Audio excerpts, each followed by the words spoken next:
Jamais sans la grâce, une dévotion matinale proposée par l'Église évangélique de la grâce en collaboration avec l'Institut de théologie de Cotonou.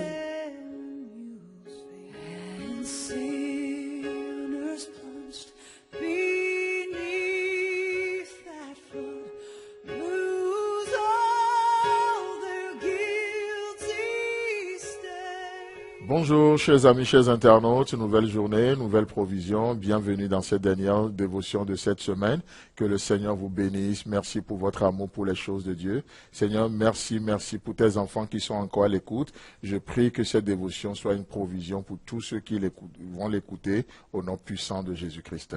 Amen. Alors, chers amis, nous avions vu toute cette semaine, on a vu dans Matthieu chapitre 13, le verset 24, nous avions vu une vérité capitale, c'est que Dieu sèmera toujours de la bonne semence. Toujours. La deuxième vérité que nous avions vue dans le verset 25, c'est que le semeur ne dort jamais. Notre Dieu ne dort jamais. Et plus que le fait de ne pas dormir, c'est un Dieu qui veille. Il veille sur nos vies et sur nos voies. C'est pourquoi aucun lion ne fera rien pour nous. Il veille sur sa parole, il veille sur ses promesses pour les accomplir. C'est pourquoi aucune de ces paroles ne restera sans effet dans nos vies, parce que nous avons un Dieu qui veille. Amen. Et ce matin, j'aimerais voir une troisième vérité très capitale, toujours dans cette histoire, dans cette parabole, avec nous ce matin. Et je reprends le verset 25, où il est écrit: « Mais pendant que les gens dormaient, son ennemi vint, semant de l'ivraie parmi le blé, et s'en alla. » Amen. Alors la vérité que nous voyons ici, c'est que nous avons un ennemi. Écoutez bien ça, nous avons un ennemi. Quelqu'un me dira, oui, mais il est plutôt dit ici l'ennemi du semeur. Oui, il est dit l'ennemi du semeur. Mais laissez-moi vous dire que s'il est l'ennemi du semeur, il est aussi notre ennemi. S'il est l'ennemi du semeur, s'il n'aime pas le semeur, alors il ne t'aime pas toi et il ne peut pas m'aimer moi. Tu sais pourquoi? Parce que nous sommes faits à l'image de Dieu. Nous sommes faits à l'image de Jésus. Et la Bible dit que nous avons, après le péché même, nous avons été recréés en Jésus. Et le but de Dieu, le projet le plus extraordinaire que Dieu a pour chaque enfant de Dieu, c'est de nous rendre de plus en plus semblables à l'image de Jésus-Christ. Et si cet ennemi n'aime pas le semeur, si cet ennemi est l'ennemi de Jésus-Christ, alors à coup sûr, il est aussi ton ennemi, il est aussi mon ennemi. C'est pourquoi, parfois l'ennemi, la vie nous est un peu compliquée.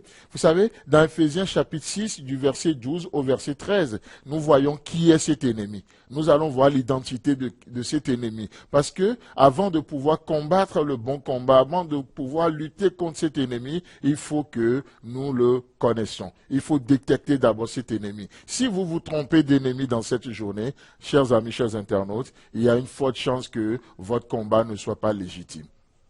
Et dans ce passage, Ephésiens 6, versets 12 à 13, il est dit: « Car nous n'avons pas à lutter contre la chair et le sang, mais contre les dominations, contre les autorités, contre les princes de ce monde de ténèbres, contre les esprits méchants dans les lieux célestes.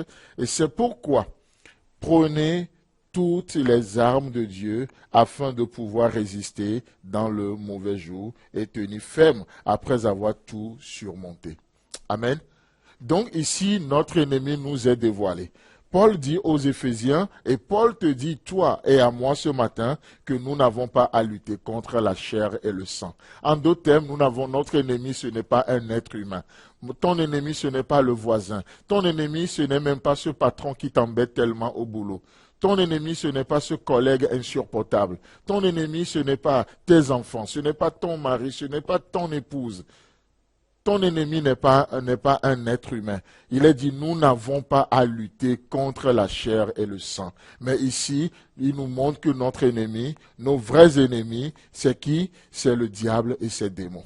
Nos vrais ennemis, c'est la chair et ses passions qui nous éloignent toujours de la volonté de Dieu. Nos vrais ennemis, c'est le monde et son système de valeurs.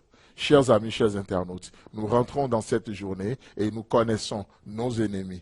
Parce que nos ennemis sont d'ordre spirituel, ne sont pas ni la chair et le sang, alors Aujourd'hui, les âmes avec lesquelles nous combattons ne doivent pas être charnelles. Les âmes avec lesquelles nous sommes appelés à combattre cet ennemi du semeur qui n'est rien d'autre que notre ennemi, ce ne sont pas charnels. Oh, je prie que Dieu vous équipe. Et il vous équipe au travers de cette dévotion en donnant la foi. Il vous équipe au travers de cette dévotion en vous donnant le discernement, en vous donnant la sagesse, en vous avertissant. Et aujourd'hui, nous croyons qu'avec cette dévotion, avec cette pensée de Dieu, nous pouvons rentrer dans cette journée, plus que cette journée, rentrer dans ce week-end et être des plus que vainqueurs, par non seulement celui qui nous a aimés, mais aussi par celui qui nous a équipés à combattre le bon combat de la foi. Que Dieu vous bénisse et si Jésus tarde à venir, on se voit la semaine prochaine. Tout le temps que nous avons. Si vous avez aimé cette dévotion, parlez-en à vos amis. Parlez-leur du message de la grâce et de ce qu'il fait en vous. Pour un sujet de prière, une question ou plus d'informations, contactez-nous. Téléphone 64 88 35